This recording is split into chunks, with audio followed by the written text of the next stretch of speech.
प्रकाश किसी ऐसे माध्यम से गुजरता है जिसमें धूल हमारे गैस प्रकाश किसी ऐसे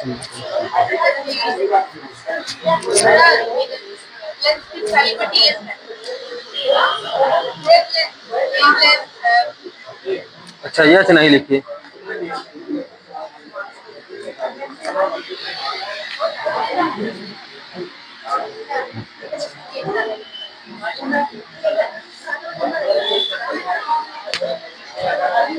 बस बाकी ठीक है ना। ये लड़के शांत रहो। तुलना में बहुत छोटा होता है द्वारा प्रकाश।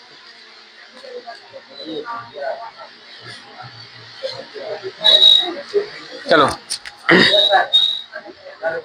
जय हिंद प्यारे बच्चों, स्वागत है आपका खान स्मार्ट क्लास में। मैं महक खान सर आप लोगों को क्लास 10th का साइंस पढ़ा रहा हूँ। क्लास 10th के साइंस में मानव नेत्र चैप्टर से अभी तक मैंने मानव नेत्र को बिल्कुल दमदार तरीके से समझाया। फिर मानव नेत्र के पार्ट में सबसे विशेष जो होता है दृष्टि दोष, उसको समझाया। दृष्टि दोष समझने के बाद मैंने प्रिज्म को खूब दमदार तरीके से, मजेदार तरीके से समझाया। प्रिज्म समझे। अब प्रिज्म समझने के बाद एक बहुत ही महत्वपूर्ण होती है जो एक एक नंबरी में आ जाती है, बहुत पूछी जाती है, स्कैटरिंग ऑफ लाइट। ये स्कैटरिंग ऑफ लाइट यानी प्रकाश का प्रकीर्णन होती क्या है।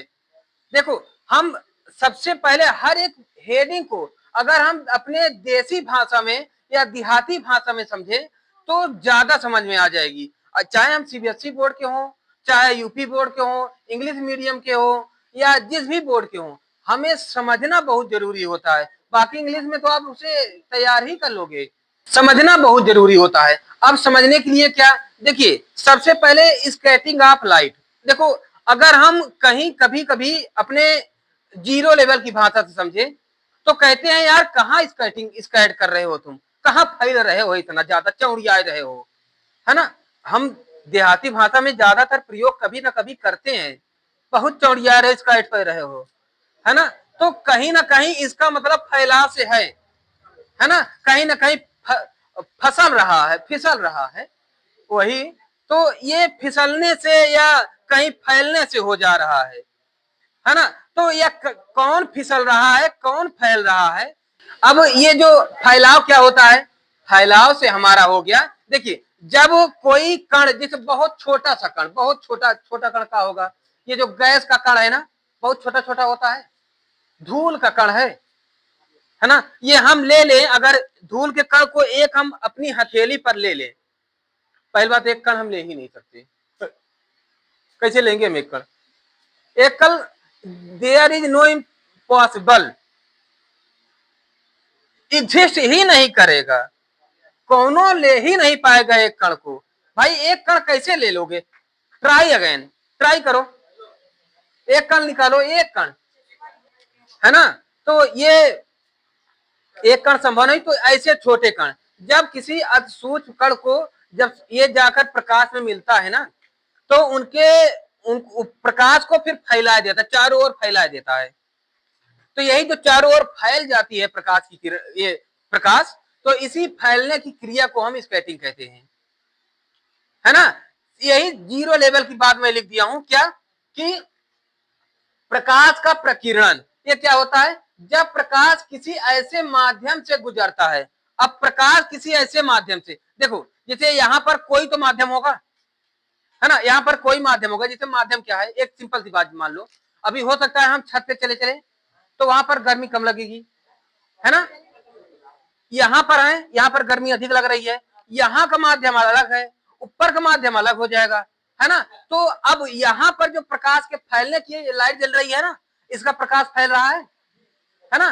तो इसके प्रकाश के फैलने में अब ये जो इसका स्कैटरिंग हो रही है, यही स्कैटरिंग की क्रिया यही बता रहा है कि ऐसे माध्यम में से गुजरता है जिसमें जिसमें कोई भी हो जाए, धूल हो जाए, डस्ट हो जाए, धूल को डस्ट कहते हैं, डस्ट हो जाए, वायु हो जाए यानी एयर, गैस आदि, इन सब से जब गुजरे तो अति सूक्ष्म उपस्थित कणों का आकार, वही जो छोटे कणों का आकार, प्रकाश की तरंग दैर्घ्य, तरंग दैर्घ्य को वेवलेंथ कहते हैं, तरंग दैर्ध्य की तुलना में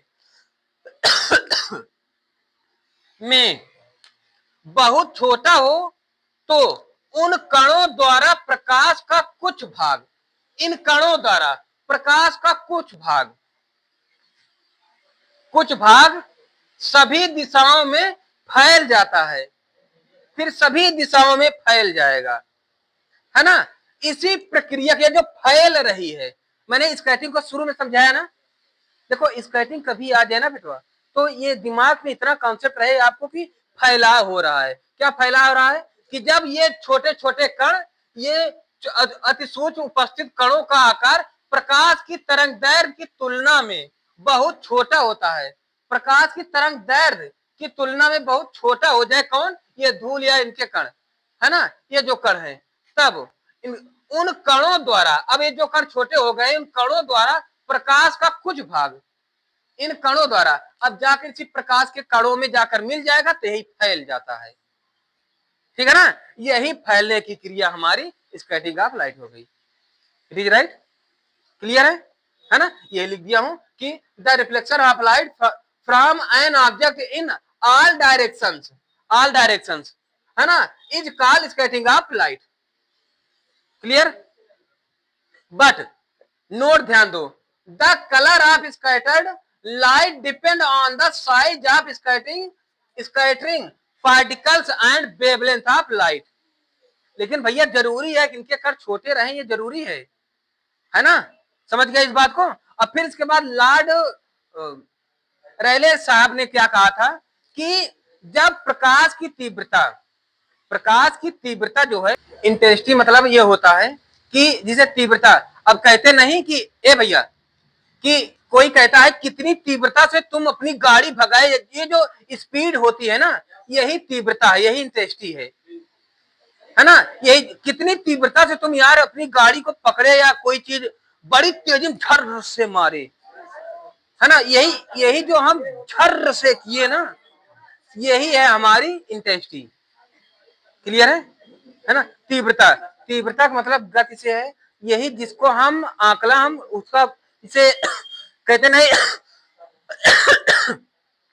आज आज 4.5 तीव्रता पर भूकंप आई,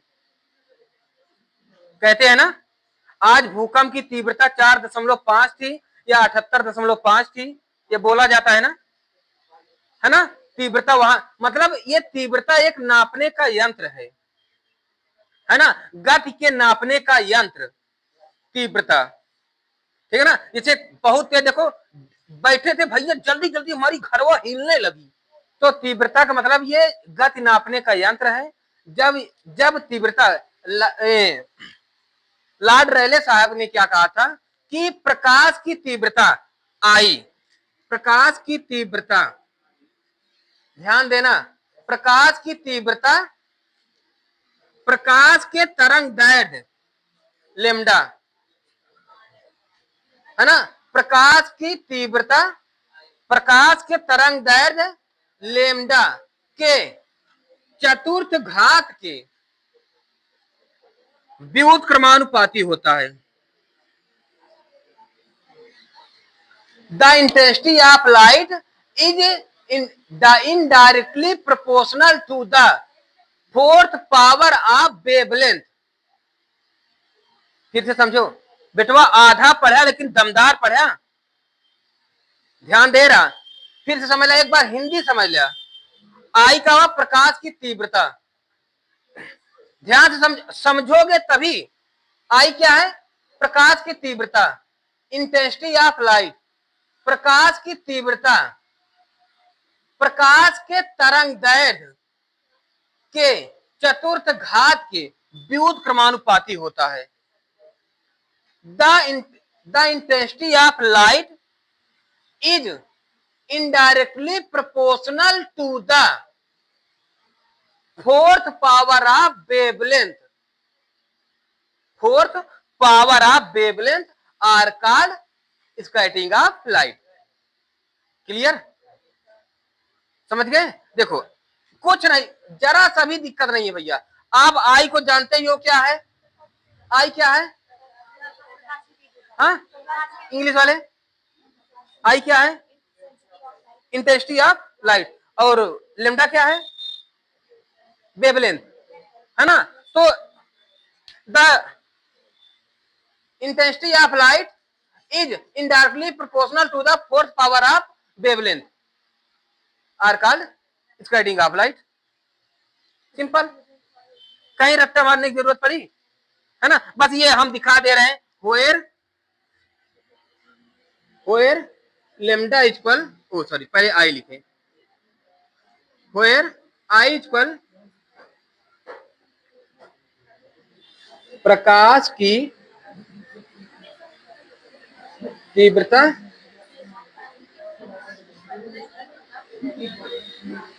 intensity of light lambda equal, हाँ अरे टी, ओके।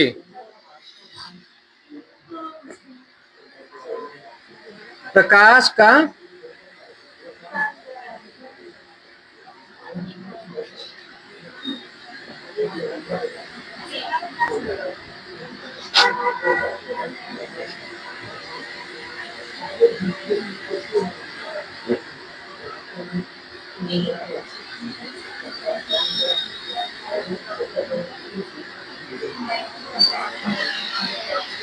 इतनी बात समझ गए?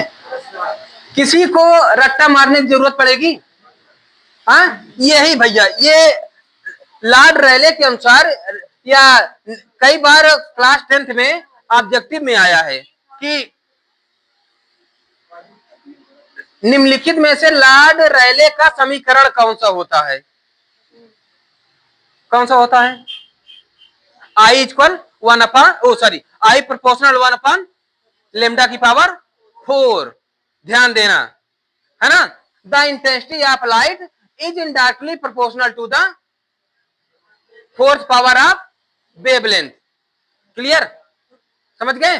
जल्दी से एक बार इसका सुंदर सा स्क्रीनशॉट ले लो, फिर इसके बाद हम इसके कुछ गुण हैं बता दें। अब प्रकाश के प्रकीर्णन संबंधी घटनाएं, base on phenomena base on scattering of light.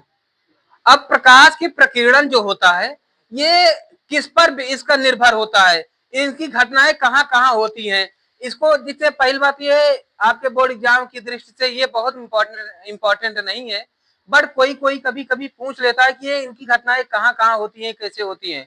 तो आप इसे बहुत ही आसान भाषा में बता सकते हो कि ये जो हमें आकाश नीला दिखाई देता है ना, ये यही स्कैटरिंग ऑफ लाइट का ही कारण है। तो पूछेंगे भाई, तो भैया बता देना भैया, ये जो गैस का कण होता है, क्योंकि देखिए वायु जितनी गैसें हैं, कई गैसें हमारी वायुमंडल में पाई जाती हैं, है ना। मेथेन गैस भी है ना, ऑक्सीजन है, ये सारी गैसें पाई जाती हैं। तो इन सब गैसों के और ये धूल के कण है ना, ये सब जाकर मिलते हैं।